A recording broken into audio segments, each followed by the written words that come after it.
I'm Britt. I'm one half of Cowboy Color. I'm Cullen. I'm the other half. We recently made a game called Charge Shot, which is on Steam. We're pretty cool, I guess. So we're doing a talk on what we call finding the fun via rapid development. So part of like who we are is poor. So we do a lot of contracting work, which we do really, really quickly. So that way we can pick up even more contracting work and make money. But this isn't necessarily about making money. It's just about our workflow and an alternative pipeline to kind of the standard design ideas in video games, and how we roll with making any kind of game, whether it be contract work, our own art games, or game jam stuff. So, yeah, something, and a lot of this stuff really has to do with the fact that it's me and him. And not a huge team of like 15, 20, 30 people, which is often a very different method of development. Yeah, you can scroll through a couple more. Oh, that's him. That's me. So we made a video game instead of a slideshow, because I'm bad at PowerPoints and good at making video games. He also rapidly made it about an hour ago. We finished this like an hour ago, so. And that's me. I'm cool. So in this talk, I think we're talking about games more in the sense of a creative endeavor and what they do for you as an art form. So, I mean, one of the big things about that is like gauging whether or not you actually like making games. I like making games a lot. Britt and I are both the kind of people who make games for a living. We do it as our job, 5 to 9 every day, to make money. And then we get off work and we go home and we crack open a beer and we're like, sweet, we can finally make some video games. So like I do it nonstop. I find a lot of joy in learning how things work. I'm the program side. I find a lot of joy in figuring out how things work, breaking them down, learning new stuff. So yeah. Yeah, and I'm the non-programming side of stuff. So I do usually all the art and sound effects, music, stuff like that. And coming from a long background of like comic books, trying that when I was little, and then moving on to pixel art for a little bit in junior high, and then music for like 15 years and having like a totally failed music career. And getting back into games and realizing that, man, I can do like all this stuff at once, which is pretty great and one of the best things about video games. So yeah. Yeah, move a slide. Let's do a slide. Well, that one didn't have a sound. That's fine. It has a sweet animation. So yeah, learning is fun. So one of the things that really like helps if you want to make good games quickly is to find joy in learning. Like I was saying, like it's fun. It's in bold and fun, and because a big part of the process with making games is learning. Like nobody exactly knows what they are doing. And it's okay to recognize that and take that and like use that as a tool for success. Yeah, and I think that this is one of the reasons why we do make games and why we enjoy it is because we enjoy the process. And I think that's very important, and that's like one of the things where I meet a lot of people that say, yeah, I'm a game developer. Well, what are you working on? Nothing, like I want to make a game. I don't have time. But then they go home and watch Game of Thrones for like 5 or 6 hours after work, or, they're a student and they're like, I'm a student, I don't have time to make games. And then they play Fallout 4 till like 4 in the morning. So if you enjoy the learning process, if you enjoy doing it, that's really like the big benefit for making games. That's like that's the first hurdle, is like getting to that point. So Yeah, you can go forward one. So we have a couple rules of thumb concerning our design process. And one's what I was going to say, ditching the design doc, but I don't think that's completely accurate. It's more not writing a design doc before having a game. So, I mean, a lot of people, including myself, I have notebooks and notebooks full of like ideas for crazy, huge RPGs and stuff. Like, I'm like, yeah, this is a sweet idea, and write down and plan all these games out. And this, one of the things I wanted to kind of focus on is that like the pipeline where we end up making the best games, and like working the most efficiently is one where we almost don't plan anything. We go into it with like a pretty open mind and like aren't really thinking about what the end product is going to be. Like we have a general idea, and we actually have an example that's going to kind of come up that'll kind of show that a little bit better. But yeah, because writing stuff down on a piece of paper isn't fun, and that's like, this is where it comes into like finding the fun through rapid development, getting into your programs and just starting to make something. And sometimes you find like a glitch or something you didn't mean to do, or something that was secondary that is fun, and then building off of that. Which leads to that point that making video games should be fun. I hear like a lot of like kind of like banter with like developers who are like, people think I play video games all day and they don't realize what hard work it is. And like, yeah, it's hard work, but you do play video games all day. Like your literal job is making magic fun toys for people. Like as a toy maker, that you should be pretty happy about it. Like it's a pretty happy thing. And so basically we kind of draw the line at, if it's not fun to make it anymore, we probably shouldn't make it anymore, even if it's for work and money. And this also mixes up our development process and the timeline of how we're developing. So we do weird things like maybe polish a little bit right away, even though we just get a character moving. Sometimes we just go ahead and put a dust cloud behind him right away, because it makes it more fun, it makes it more enjoyable. Yeah, sometimes we have to make deliverable schedules for people, and they're like, okay, so you're going to do this and then this and this. I'm like, no, like we're going to kind of do a little bit of everything here and there. And then, so making the video game itself should be fun. And if it isn't, and testing it and you're not having fun working on a video game, it probably isn't fun for the end user either. Like, I don't think you should get bored of a game that you're making, and if you do, maybe you should make a different game. And take fun as you will. If it's not a game that's meant to be like classically fun. It's enjoyable might be a better word, but yeah, fun's a cool word. So before we get into like what our actual development process is, I had like some preparatory biases I think that you should have that I listed out. One is getting good at the tools you use. So it doesn't really matter what you use to make a game, but like if you like using a tool, you probably like it for a reason, and getting good at it helps expedite the process of making interesting things. So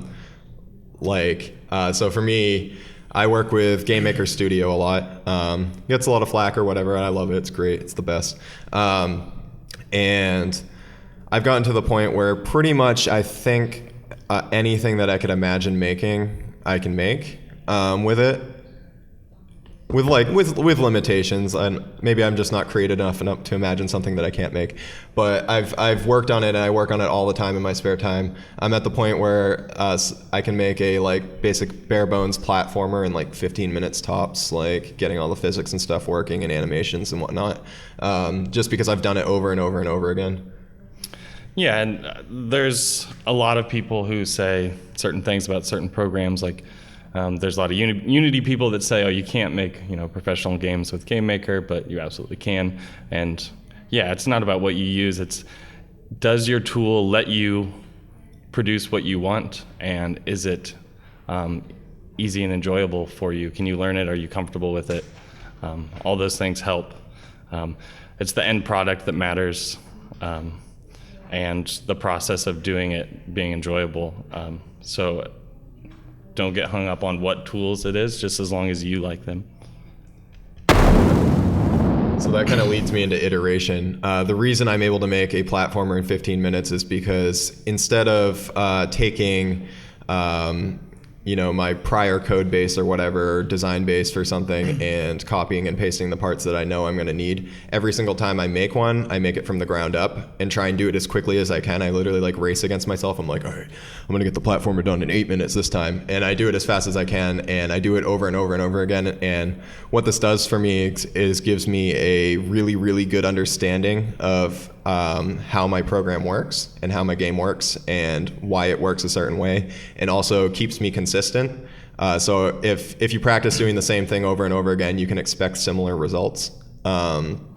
So it kind of iteration and building the basics from the ground up, whether it be in art or in programming, can really help you become familiar with what you are doing. And getting better. Like all things, there's people that say they can't draw, but it's because they don't draw. They're not drawing all the time. They're not practicing, and they say they can't make music, but they don't try. So iteration is huge for that. It's how we all learn, and we will get better, and you just have to do it. And then the final thing is experimentation and openness to new things. And pretty much the core of our design philosophy is that the game will design itself. You'll find something fun or interesting when you're experimenting with that base that you created during iteration, and being willing and able to make that fun thing that you find your core mechanic to a video game is completely core to how we work as a team. So. Yeah, and going back to the design doc thing, if you have this strict rule ahead of time of how something's going to be, you're not able to really find the fun. You've already determined what you think that it is, and sometimes when you get there, it's not fun, and then it's like you've wasted all this time. I know that some devs that I know that with AAA experience are always like, oh, you have to do a design doc, and it's not really for us and how we work, and it always comes out better to just play. We're making toys, and we need to play with them. Okay, so here's a little game that we made a couple evenings ago. So this is the first step that we have. It's making a platformer. So we took platformers because they're a pretty common genre, and also one that we make a crap ton of. So we have like our standard platformer. He animates. There's a little bit of easing and stuff in his movement. He has a variable jump height. His collisions are tight. It's the basic platformer. Which Cullen did all this at this point without testing it. So this was where the iteration came in. Cullen knew how to make a platformer, and without testing the code, wrote new code and pressed play, and it worked. And I made this crappy art in like 15 minutes and the crappy animations because I knew how to do platformer animations because of iteration. Cool. So then after you have your core, you moved to the next one, start. So after you have your core, coming up with a mechanic, this is the finding the fun part, if you will. Yeah. So we were talking and we're like, so what do we want to do? And we're like, I don't know, boomerang. So we made a boomerang, and I'd never made a boomerang before, so that's where the iteration ends. I'd never made a boomerang before, and I kind of fucked it up on like how the boomerang comes back to you. It doesn't work like in Zelda. Like it doesn't always find you, which ended up being sweet because then you can hit enemies with it and have it follow you and hit more enemies.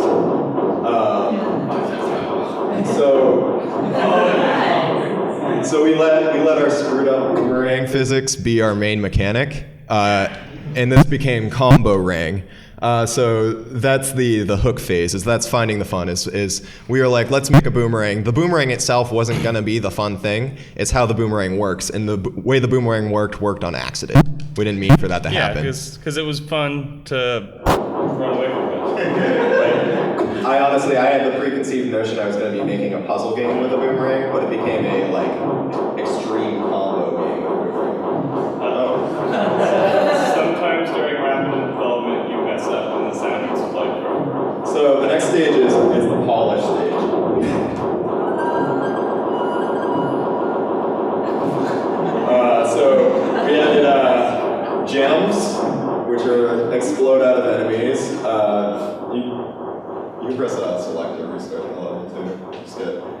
we added extreme slow-mo whenever you hit an enemy. Oh, nice one. Whenever you hit an enemy, because the big fun thing that we found while we were playing with it was comboing the enemies. We wanted to make it as extreme as possible. And the sounds actually dilate as well when you're doing it. So like we just added as much like intensity to the main mechanic as possible. And the final stage is content, which is if you can't think of content, then just make Mario World 1. And some question mark blocks still. So the next level is content, and content's where you kind of like, for us is where we end up scoping. So like the game mechanics aren't even part of our scope. We're like, let's have fun and make a toy. And then from here you can scope it to be whatever you want. So we have this sweet game with a boomerang and the game's done.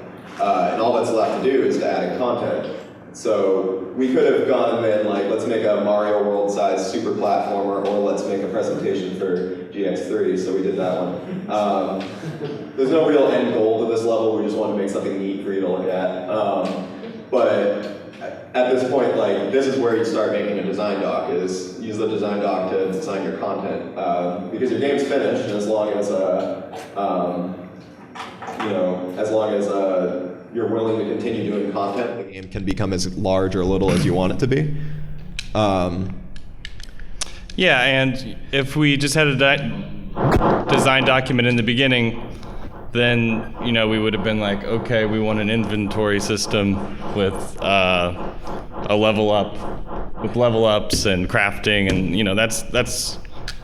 that's already a game, right? And who would write down on a piece of paper a boomerang that doesn't work right, that's really fun, and then once it doesn't catch up to you, you just hit the enemy as many times as possible with that boomerang because that's fun. And that comes from like iterating, playing it, like messing around, finding the fun, right? Like it's alive, it's itself, like it told us what to do. It's a living, breathing video game. It loves us. So this is the process we use all the time. Like even in our main commercial product, which is a multiplayer game called Charge Shot, kind of worked this way through establishing our base, finding a cool hook. In Charge Shot, we use the idea from video games of volleyballing a shot back and forth and make that pretty much the main mechanic. We like game jams, anything like that we kind of do. We actually have a couple other examples since we didn't realize we had an hour's worth of time. So I want to see if I can get the sound to work again. But yeah, game jams are really great. Does anybody here not know what a game jam is? So, has anybody here done a game jam before? There's actually a really popular one going on that starts tonight. Yeah, which is comes to the iteration thing. Like this will be the first one if I don't do it, but I'll probably try to do it tonight. Is Ludum Dare. This would be the first one that I've missed in like 2 years. And it's really great because you're forced to do rapid development. You don't really have much of an option. You have usually 48 hours or so to make a game and a theme, and it's just go, right? And I've done in the past 2 years probably about 16 game jams, and it's just been extremely helpful for learning and being decent at stuff. So we did that, and we've done some Ludum Dares together, and the first one that we did, we had 3 days to do it, and there was a theme, and it was called Unconventional Weapon. So we did a leaf blower, because why not?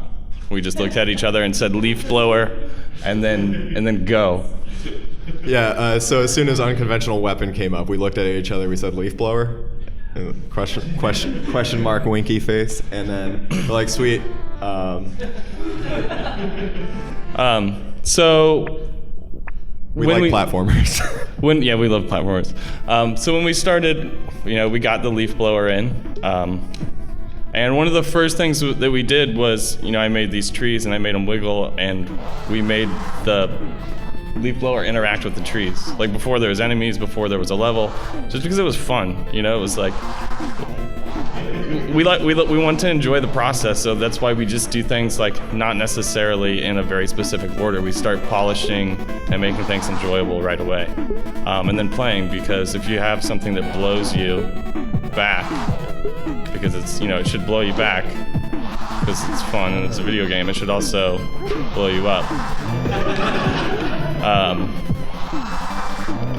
And yeah, so we made this in a few days. We got a pretty decent overall in the world rating, I think number 20 or something, or 19, out of I think there was 3,000 games made that weekend. And yeah, we did it really fast, and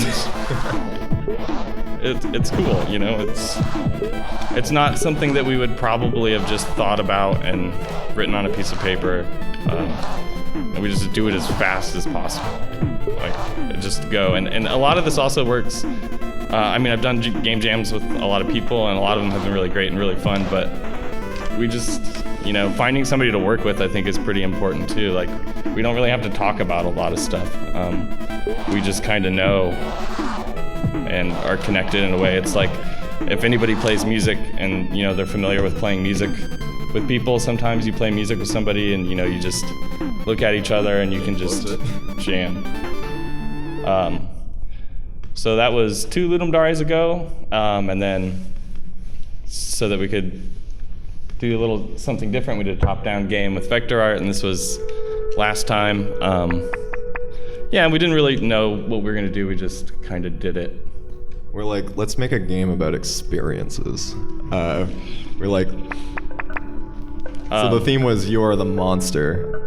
So you're hunting down the monster that stole the baby from camp. Yeah, and I haven't done a lot of vector art, and I haven't really done any vector art animation, so I just made him make everything squishy via code and wobble. So, that's and we didn't have a lot of time. I didn't have a lot of time to figure out how to become an incredible vector art animator. So that ended up making the game have a pretty cool look to it. Cause these trees look cool because they're just all squishy.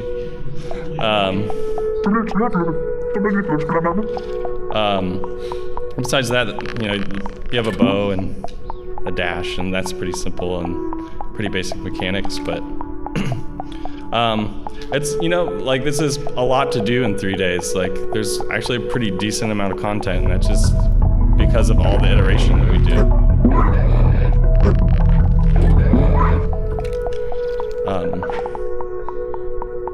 And our game Charge Shot started out as a Ludum Dare game that I did by myself, but I was really, really bad at code, and it worked and it was fun. But when I met Cullen, I was like, "Can you help me?" And he's like, "This is spaghetti. This code is absolute spaghetti. I'll just redo it." And so we pretty much made it in 3 months and released a game on Steam, and because we didn't have a lot of money and we had really no choice but to make it fast and get it done. And if we spent 6, 7, 8 months on the same content that we have now, then it would have been kind of a huge loss to us and just boring. Another reason that we like rapid development is that it's fun because you're always working on new stuff and you're able to experiment all the time and you don't get bored, and that kind of goes back to making sure that you're enjoying the process too. Because sometimes stuff gets boring, you don't want to work on it, and then it shows in the game, and then it's not fun. Also, the only way not to be a monster in this game is to turn it off. Yeah, the theme was you are the monster.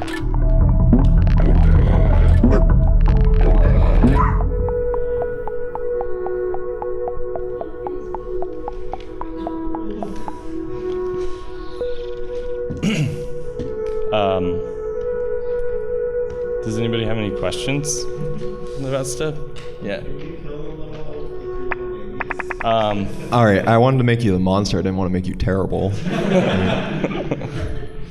I actually never thought about it. I never thought about that being the thing that made you the monster. So in that one, I also wanted it to be like, it wasn't a rug pulled out from under you. You kind of saw it coming, like, but it wasn't like you kill the mom and then babies come up. It's like, no, you have to make the choice to kill the mom. It's right there in front of you, and you know what the game wants you to do. Yeah.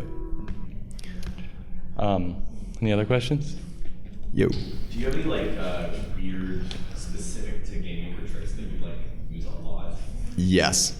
Yes, I do. I mean, they just pop in your head and it's like, this is funny that this works and it's weird. So you saw my text wobbling everywhere on the PowerPoint. That one's I love just using sine and cosine things to just make things kind of move around. I'm usually a lot more subtle about it, but I wanted to make it kind of gross. But I use that pretty much on every menu element. In Wayward, which you were just showing there, the camera does it a little bit. It gives the kind of feeling of breathing to it, and all the trees are moving based on moving some vertices around with a sine wave, and just kind of all in rhythm with each other. So that, and they have some sweet built-in math functions, but I won't really get into that. But yeah. So you mentioned that you kind of go into the design doc later after doing some iteration. And I was wondering if you had an experience doing that sort of iteration with, while working remotely with, Working remotely with what? Over the internet? Yeah. Yeah, it's... Or on different continents, how do you kind of collaborate? For my experiences, that's been really hard, especially for doing rapid development, because you have an idea, and then you tell somebody, and then you have to wait for them to do it, and then upload a build, and then you have to download the build, and hopefully you're on the same schedule, and maybe you're in different parts of the world, and they're sleeping while you're awake. But yeah, I just don't recommend it. If you can find somebody to look at and smell and stuff, then it just helps. That was kind of the jiving, the jamming together is Yeah, I was gonna say we really vibe off of each other too. With a lot of things, Wayward there was originally pixel art, and then we kind of just vibed to make it gooier. And it just kind of happened, and it became its own thing because Britt had an idea for the art style, which kind of influenced me in the design. And we both are pretty okay with letting each other design things. So. Yeah, and when I said I wanted to do vector art, and I started making it, and he was looking over my shoulder, I could tell he wasn't all about it and didn't want to do it. And then because he trusted me, he ended up liking it and thought it was better. And and just sometimes I'll give him something and I'll be like, can you do this to it? And he'll be like, no. And he'll do something else. I'm like, that sounds stupid, but I'm not going to fight because I trust you. And then I'm like, well, that's way better, So Wayward was also in Game Maker? Yeah. Yeah, a lot of people see Game Maker as the pixel art game making thing. It definitely has capability for that. That one was full 1080p, vector art, stuff like that. Yeah, and some people even make 3D games in it, which is pretty hard. But. Yeah, it was the first, I think it was the first not pixel art game I've ever made. So pixel art's really easy to work with. It's powers of 2 and stuff, and pretty easy to visually manage. So that one was really weird sized stuff for collisions and stuff like that. So yeah. Any other questions?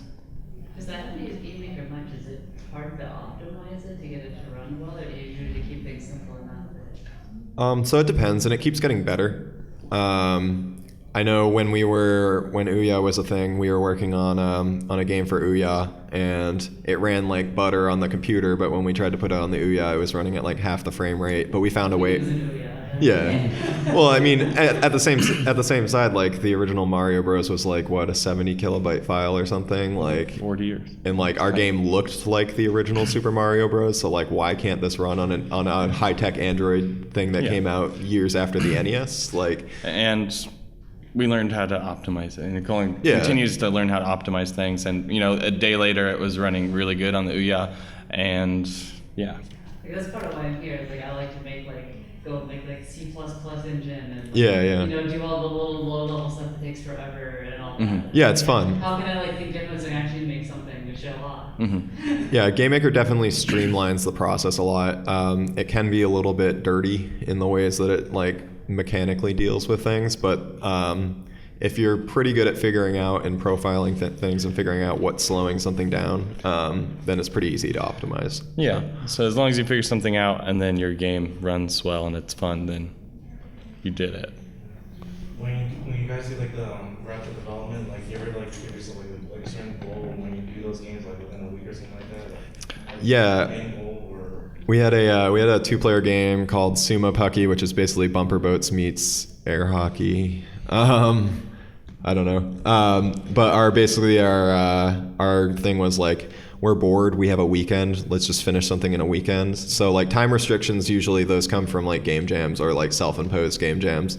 A lot of times like, sometimes I'm miserable, I don't get to do anything ever, I just want to do something to make myself feel better. Like I do give myself goals, like I'm like, let me make something feel good, let me make something, yeah, it's a sumo pucky. Yeah, and originally even I had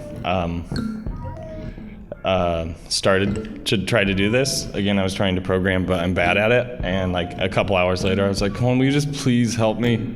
But that kind of influenced just how simple this game is. It's just basically bumper boat sumo wrestling. So it's just physics and you just run into each other, which ended up being fun. And that was like a limitation and experimentation that created fun.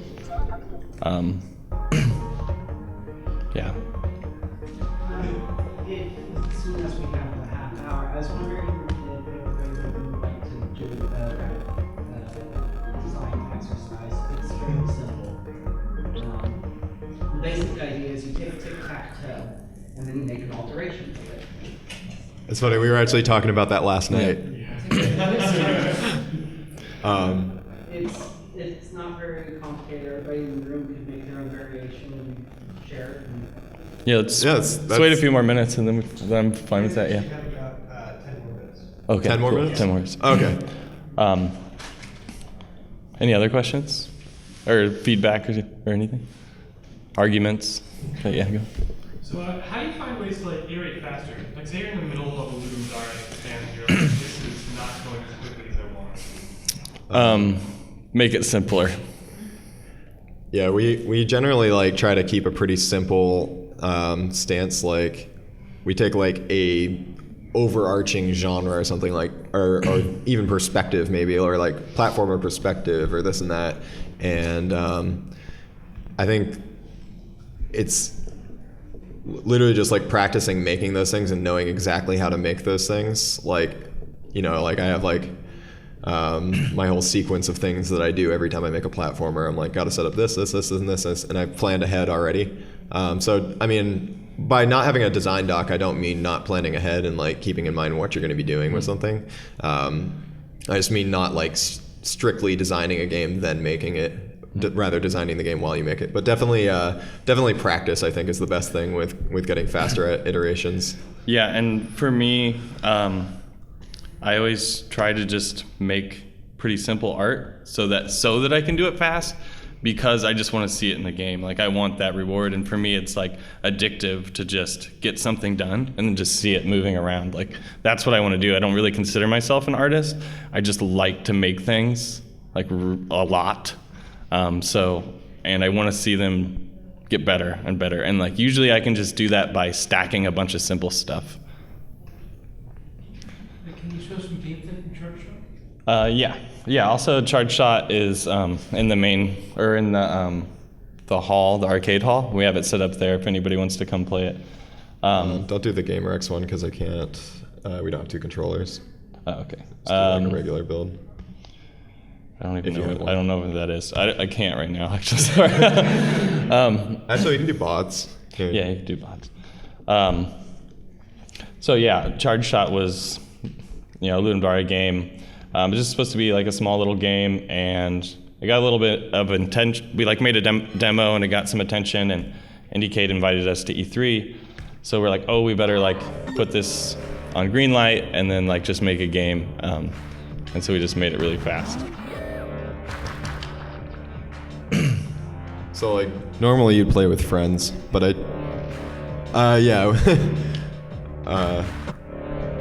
Matt Kahn's the best businessman ever. So normally you play this with friends and not computers, but I did make computers in case you don't have friends. And they're pretty good. I think they're pretty okay. But basically, so it's really 2-button input minus the joystick of you have a block button and a shield button. And you can reflect the bullets infinitely. And then instead of jumping, because you have a jetpack, we just made the jetpack be your jump, so you just press up to use your jetpack. So the shield's like kind of a blink, you have to time it. And then the gun takes about 1.5 seconds to recharge.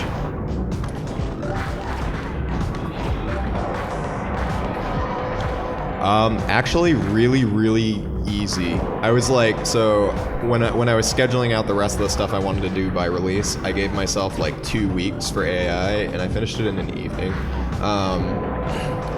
Basically, what I did with the AI was I just have it. It's a virtually controlled player. So it's not like an enemy class or whatever, if you will. It's just the player class, and then instead of having it being controlled by an actual gamepad, it's controlled by like a series of like stimuli, I guess. So like it kind of carves a path and looks for a path to the player, and then presses the buttons it needs to press to get there. So it's kind of easier because there's no jumping. You have an infinite jetpack. And then if it's in line of sight with you, it tries to shoot. If a bullet's near it, it also has like a reaction time roll it does. But yeah, it took about a day to do the bots.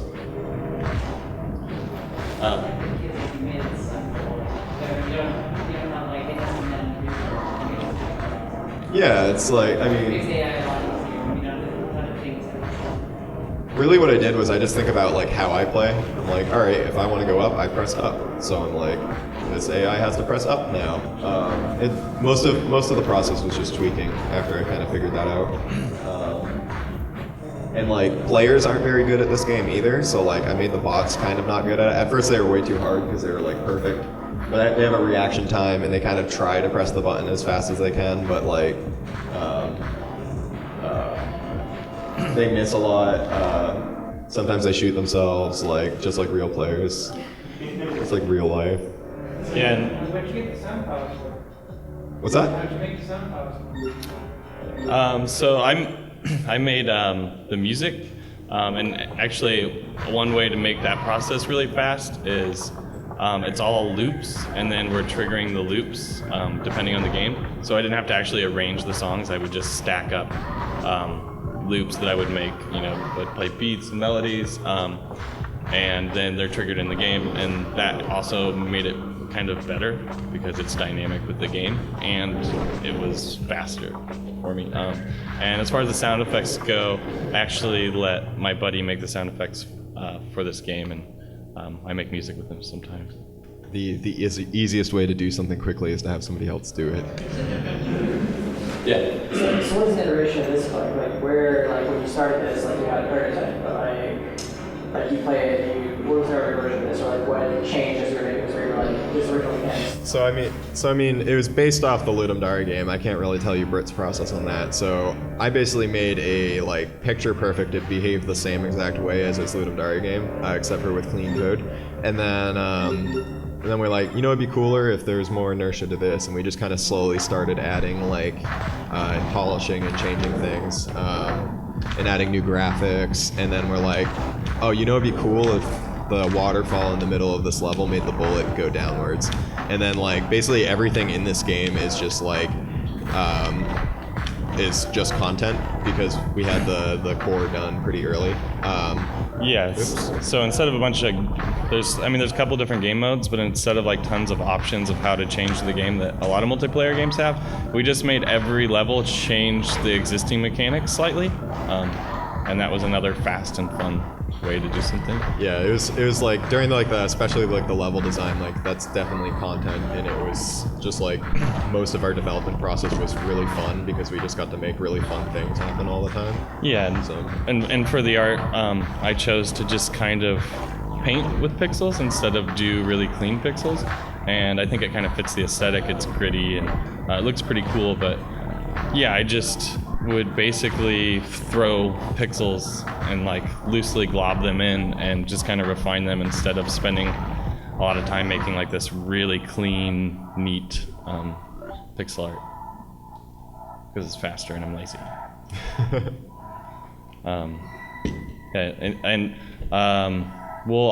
We're gonna throw, we have an itch.io page, so we're Cowboy Color again, and cowboycolor.itch.io will throw up the example game that we made for this, and that took us like 4 or 5 hours to make, the boomerang thing.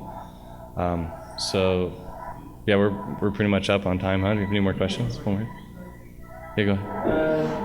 I am student A for gaming class. Can we have you on as guest speaker here Skype? Sure. Oh, yeah, sure. Sounds cool. Awesome. Yeah, sweet. So I just looked up your Twitter for Cowboy Color, and you said you're trying to impress your dad. How do you impress your dad? I don't. I'm trying the best I can. Yeah, I think my dad wants me to like come be a construction worker with him to impress him. So, so no. I think it's just the nature of the industry. Is like it's not one you get into to impress your dad. Yeah. Well, thanks everybody. Yeah, thanks for having us. listening to us.